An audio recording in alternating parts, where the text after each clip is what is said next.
Maple Drive, tucked away in a quiet suburb of Derby County, had always been a peaceful place. It was the kind of neighborhood where children rode bikes until sunset. Neighbors borrowed sugar from each other without hesitation, and every home seemed to carry its own gentle rhythm. Spring had just begun, and the trees lining the street were starting to bloom again. But on one particular Saturday morning in March, a silence settled over the neighborhood, one so deep and unnerving that it felt unnatural. 13-year-old Emily Derby was expected at a local soccer tournament that morning. She had been practicing for weeks and was excited to play midfield. Her coach, Susan, waited at the park along with the rest of the team, but Emily didn't show. At first, they assumed she was running late. Half an hour passed, then an hour. Concern crept in. Susan tried calling the Derby home. No answer. She called again. Still nothing. Emily's friends sent texts, checked her social media. There had been no activity since the night before. It was odd, especially for someone as responsible as Emily.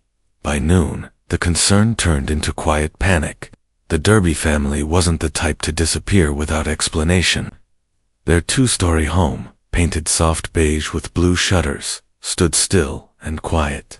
The Cara silver SUV remained parked in the driveway. The mail had not been collected. No lights were on inside. Curtains remained drawn, as if trying to hide something from the world outside. Janet Miller, the Derby's next-door neighbor, for over a decade, had noticed something strange. She hadn't seen the kids playing outside that morning. She hadn't heard the usual clatter of morning life from the Derby kitchen.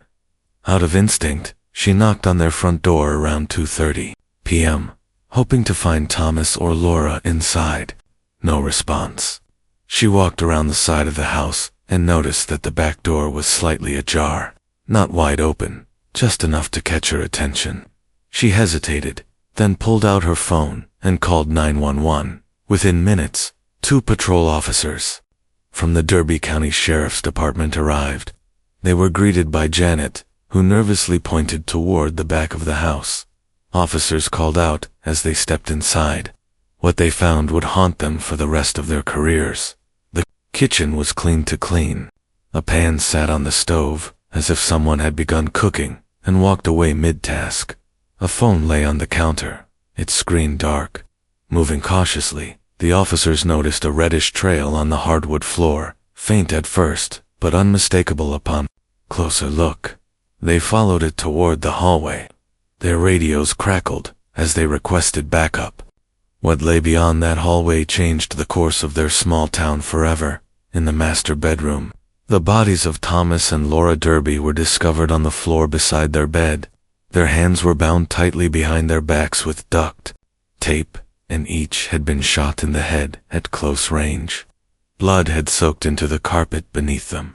Laura's eyes were open, frozen in a look of sheer terror. Thomas's body shielded hers, as though he had tried, even in his final moments, to protect her. Further down the hall, they found 2 more rooms. In one, little Michael Derby, only 6 years old, was found under his blankets. He had been tucked in like any normal night, but his lifeless form was pale and still. Next to him, the family's golden retriever lay motionless. The dog had been shot too. In the final room, Emily Derby was discovered sitting on the floor against the wall, her arms wrapped around her favorite teddy bear. There were signs she had struggled. A single gunshot wound to her chest ended her life. The crime scene was unlike anything the town had ever seen. There were no signs of forced entry. No valuables had been taken. No windows were broken. No alarms triggered. The entire house was eerily quiet, as if death had crept in silently, done its job, and vanished without a trace. Detectives from the Major Crimes Unit were called in within the hour. Yellow tape surrounded the house, and a crowd began to gather. News vans followed shortly after. The initial theory was a home invasion gone wrong, but that didn't hold up. Nothing had been stolen. The place wasn't ransacked. Instead, the killings were precise, calculated, and methodical. It felt personal. One of the detectives, a 20-year veteran named Carl Mendez, stood in the hallway for several minutes, staring at the small stuffed bear in Emily's arms. Later, he would say, it was the first time in his career he felt something in him break. The coroner confirmed what detectives already suspected. The entire family had been murdered within a 30-minute window, sometime after 10:30 p.m. the previous night. The killer had moved quickly and efficiently, but how had they gotten in? And why murder an entire family in such a brutal way? Back at the station, teams began combing through the family's digital lives. Cell phones were retrieved, laptops, collected surveillance from nearby streets requested. But even as the forensic teams worked around the clock, no one could answer the one question echoing across the entire town. Why the Derbys? Neighbors left flowers at the doorstep. A candlelight vigil was held at the local church the following night. Parents held their children tighter. Locks were changed, alarms installed, and all around Maple Drive, silence lingered, not just the silence of tragedy, but the silence of dread. Because somewhere out there, the person who had taken 5 innocent lives was still walking free. To everyone who knew them, the Derby family seemed to live the kind of life others quietly envied. Thomas Derby, 42, worked as a senior accountant at a respected local firm. He was known for his neat appearance, punctual habits, and quiet smile. Laura Derby, 39, was a second-grade teacher, loved by students and parents alike. She often baked cookies for her class and volunteered on weekends. Their daughter Emily, 13, was a soccer player and top of her class, while 6-year-old Michael loved dinosaurs and could name every one. They had a well-kept home, attended church, hosted family cookouts, and sent cheerful Christmas cards each year. From the outside, they were the picture of harmony, but behind closed doors, something darker had been growing, something only a few would ever notice. In the days following the massacre, detectives launched an intensive investigation. First came the interviews. Neighbors, co-workers, teachers, relatives, dozens, were questioned. Everyone echoed the same sentiment. The Derbys were good people. No history of conflict, no known enemies, no suspicious behavior. Some neighbors mentioned that Thomas had recently been working longer hours. A few others recalled Laura seeming quieter in recent months. But no one imagined anything alarming. The family had even gone on a weekend trip just 2 weeks earlier. Detectives expanded their focus. They began digging into the family's digital life. They retrieved browser histories, read through emails, and looked at cell phone activity. Nothing stood out at first. No evidence of affairs. No signs of arguments or harassment. But then, an odd transaction raised eyebrows. For days before the murders, Thomas had withdrawn $9,000 in cash from his personal savings account. The amount wasn't life-changing, but it was large enough to raise suspicion. He had never made such a withdrawal before. Bank surveillance footage showed Thomas at the counter, wearing a baseball cap and sunglasses unusual for someone who typically dressed in a suit and tie. He appeared anxious. He looked around repeatedly and tapped his fingers on the counter while the transaction was processed. He didn't speak much, only nodded to the teller, then left quickly. When detectives traced the money, they found no sign of it in the house or in the family's spending. It had simply vanished. That same day, Laura had left a message with her school district supervisor requesting a meeting. In that message, she mentioned wanting to transfer to another district. When asked why, she gave a vague explanation about needing distance from personal stress. A coworker recalled Laura saying she had recently found something troubling, something she wasn't ready to talk about.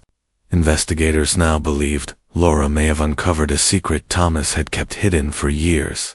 When detectives returned to the Derby home for a second sweep, they searched every inch of the property. In Thomas's home office, tucked behind a false panel in the bottom drawer of his desk, they found a flash drive. On it were spreadsheets, financial documents, and encrypted folders. Once decrypted by the cyber unit, The contents sent a chill through the investigation team. The records revealed that Thomas had been receiving regular payments over the past 2 years, deposits totaling nearly $150,000. The source of the funds was a private shell company registered under the name Marlin Trust Holdings. It took time, but investigators eventually traced the company back to a local real estate developer named Mason Carver. Carver was no stranger to controversy. He had made a name for himself, flipping foreclosed properties and building cheap housing developments across the county. He had been investigated before, once for bribing a zoning official and another time for threatening a competitor, but he always managed to slip through the cracks. Carver's public image was polished, but to those in law enforcement, his name carried a sour taste. What connection did Thomas have to Carver? A deeper dive into the financial data revealed a trail of false invoices and consulting agreements. It appeared that Thomas had been laundering money for Carver, moving dirty funds through fake client accounts at his firm and collecting quiet kickbacks in return. Thomas, the family man, the churchgoer, the accountant with a squeaky clean reputation, been living a double life. Detectives now believed Laura had found out. Maybe she had seen one of the payments. Maybe she opened a document she wasn't meant to see. Her sudden desire to transfer schools made sense. Now she had likely wanted to distance herself from Thomas's secret life, but she hadn't gone to the police. Perhaps she was afraid. Or perhaps she thought she could fix things quietly, without exposing her husband. Either way, someone else had found out that Laura knew. The investigation took on a new shape. No longer was this seen as a random act of violence, it was a targeted hit. Thomas's secret dealings had crossed paths with a dangerous man, and Laura had become a liability. If Carver felt the walls closing in, he may have decided to eliminate all loose ends, including the children, to ensure no future threats. But this theory raised disturbing questions. Had Thomas tried to protect his family? Had he planned to run? Was the $9,000 a final payment, or a failed attempt to buy silence? As the pieces came together, detectives felt both anger and sorrow. Anger that Thomas's actions had put his entire family at risk. Sorrow that Laura and the children had become collateral damage in a scheme they never asked to be part of. The Derby Massacre was no longer just a mystery. It was the unraveling of a perfect image and the beginning of a hunt for justice that would push everyone involved to the edge. By the 3rd week of the investigation, the Derby family case was no longer about grief. Alone, it had become a deep, unsettling maze. The image of a happy suburban family had already shattered. Now, what emerged was something darker, a story of dirty money, quiet desperation, and deadly betrayal. At the center of that story stood Thomas Derby, the accountant who had led a secret life, and Mason Carver, the businessman who turned secrets into weapons. Detectives followed the money trail first. They re-examined every deposit Thomas had received, every false invoice, every email linked to Marlin Trust Holdings, the shell company tied to Carver. Patterns formed. Each deposit from Carver came after a large sum left Thomas's employer, funneled into dummy client accounts, and then quietly redirected. It was money laundering, plain and simple. What started as a small side job for extra cash had become a full-blown criminal operation. But there was one question investigators couldn't yet answer. Why kill an entire family? That answer began to form when surveillance footage surfaced. 3 days before the murders, Thomas had met someone in a dark alley near the edge of town. The footage wasn't perfect, but enhancements showed him handing a thick envelope to a tall man in a hoodie. Detectives later identified the man as Joel Beckett, a convicted felon with a violent past. Joel had done time for aggravated assault and illegal weapons charges. He had no known job, few friends, and spent most nights at cheap motels. He had recently been seen driving a black SUV, a vehicle tied to one of Carver's businesses. The lead detective, Carl Mendez, immediately knew what they were looking at. Thomas had paid Joel, but for what? Protection, a bribe, a last-ditch attempt to escape. Investigators pulled Joel's phone records. They discovered multiple calls to a burner number linked to Carver's office. In one message, recovered despite deletion, Joel texted, "He's panicking, wants out, says she knows everything." She, they assumed, referred to Laura. That's when everything started falling into place. Thomas had likely confessed to Laura. She had probably threatened to leave him or worse, expose everything. Thomas, scared and desperate, had contacted Carver, asking to end their arrangement. He likely offered the $9,000 as a final payoff to be left alone. But to Carver, that wasn't enough. Laura, knowing the truth, made her a risk. If she talked, the entire operation could collapse. And if Thomas wasn't going to stay loyal, he was a liability too, for a man like Mason Carver, who had built his empire through silence and control. Liabilities were unacceptable. He didn't just want the problem to go away, he wanted to erase every trace of it. That's where Joel came in. As the case unfolded, a confidential informant approached police with a chilling tip. He claimed Joel had confessed to handling a family situation in exchange for a large sum of money and protection. The informant provided enough details, exact times, names, even the layout of the Derby home that detectives knew he was telling the truth. Joel had been the one inside that house. Joel had tied up Thomas and Laura. Joel had walked down the hallway, pulled the trigger, and turned a quiet home into a crime scene. But Joel didn't act alone. Evidence showed coordination, knowledge of the house's security system, even duplicate keys. When detectives checked the Derby family's key registry, they found one set missing, possibly taken by Thomas. Weeks before, under pressure, the most damning discovery came during a search of one of Carver's abandoned storage units. Inside, among old office furniture and boxes of shredded files, they found a duffel bag containing black gloves, zip ties, and a scorched notebook. Pages from the notebook, partially legible despite the burn marks, listed names, addresses, and payment amounts. One of those names was T. Derby, but that wasn't all. Buried beneath the bag was a cracked phone, one belonging to Joel Beckett. Forensics recovered deleted files from it, including a voice message that froze everyone in the room. In the message, a distorted voice said, "You know what to do.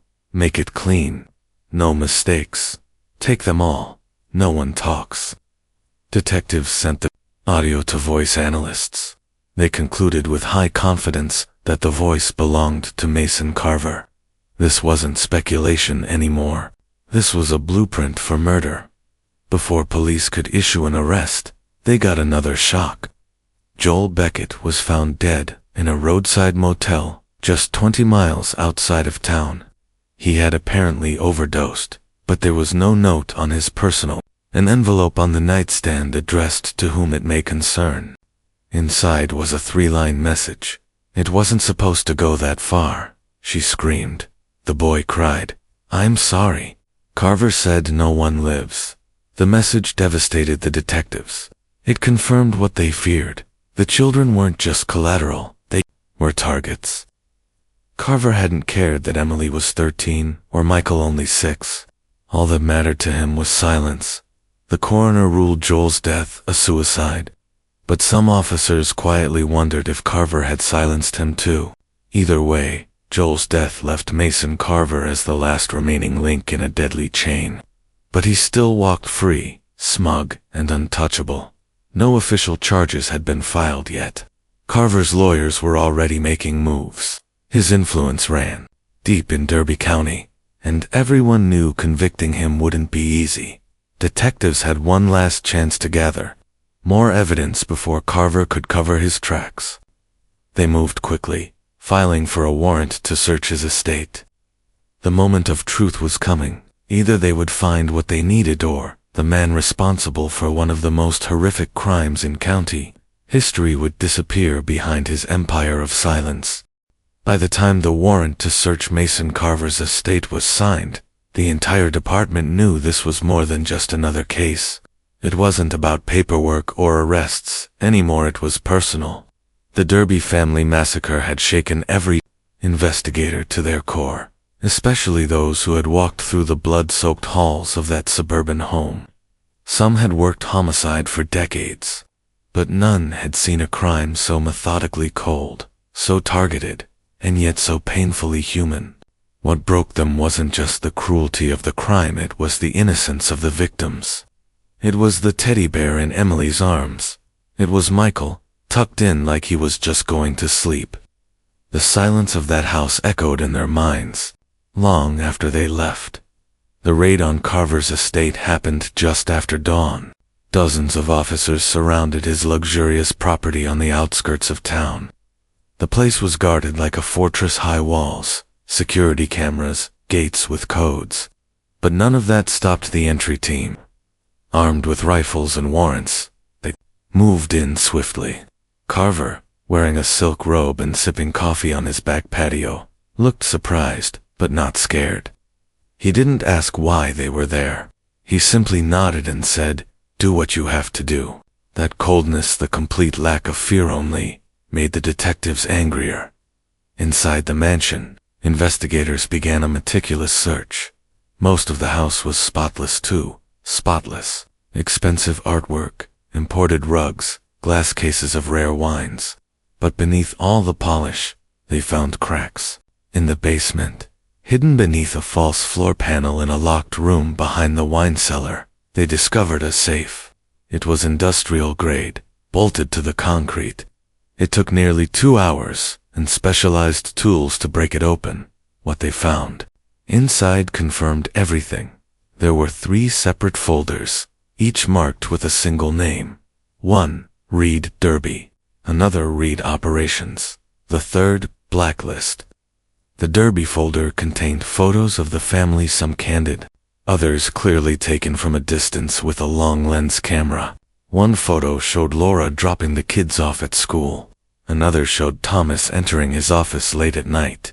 Most disturbing was an image of the family sitting at their dining room table, taken through a window.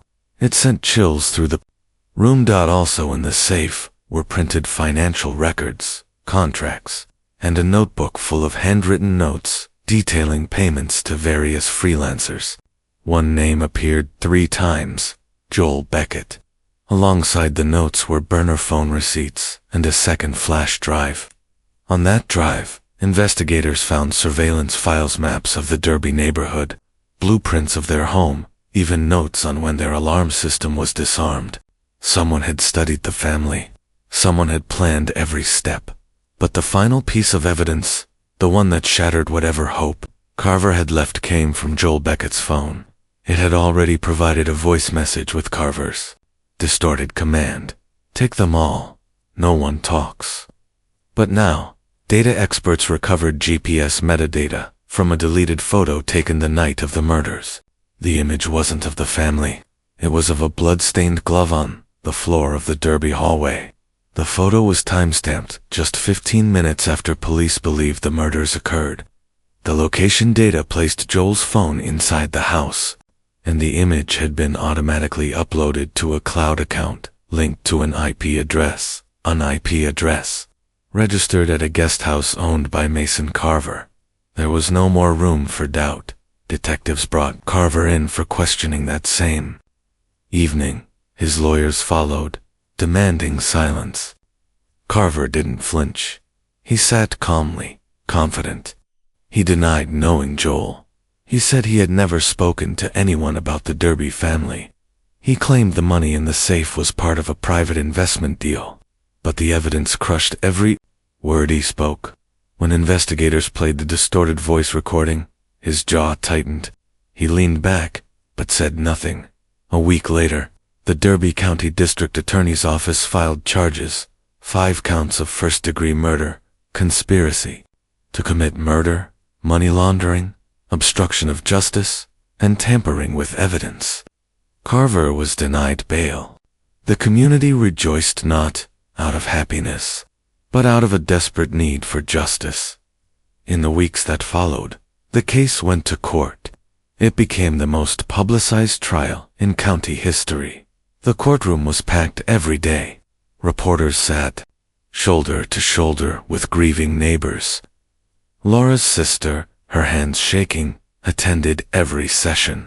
Prosecutors laid out the timeline of corruption, threats, and silence. They showed the jury the photos, the financials, and the audio recordings. And then, one by one, detectives took the stand. What happened next left everyone stunned. Veteran detective Carl Mendez broke down in tears, mid-testimony.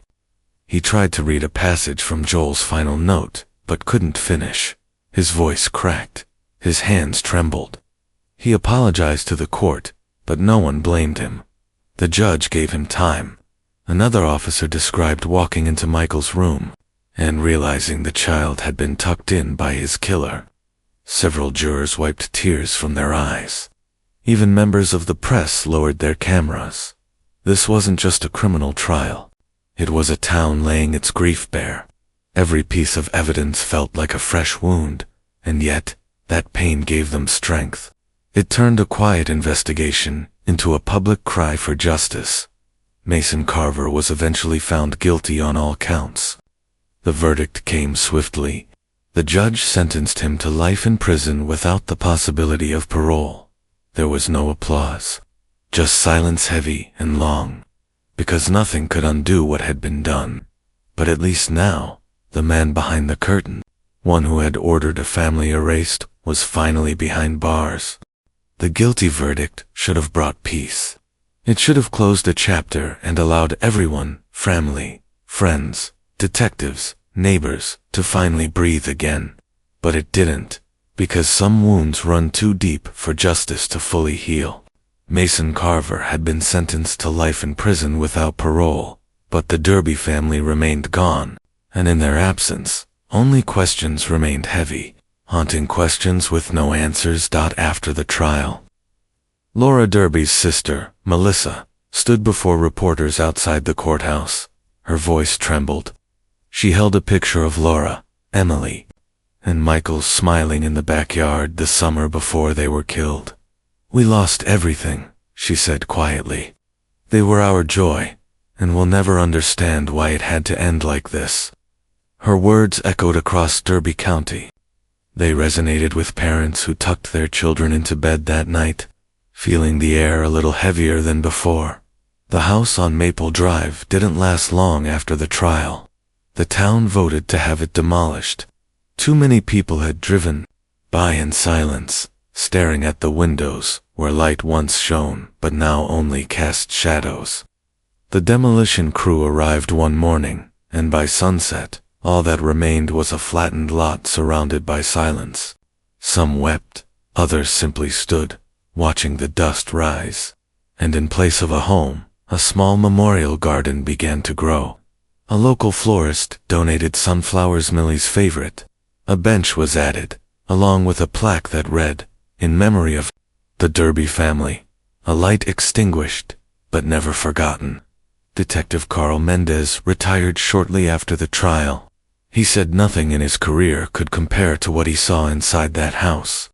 In an interview, he admitted that he kept a photo of Emily and Michael in his wallet, not because he wanted to remember the case, but because he needed to remember why he took the badge in the first place. "They were good kids," he said. "They did nothing wrong. They never even had a chance." His final report closed with a single sentence: "Sometimes justice isn't enough." The town of Derby tried to move on, but it never fully did. Parents installed security systems. School counselors reported increased anxiety among students.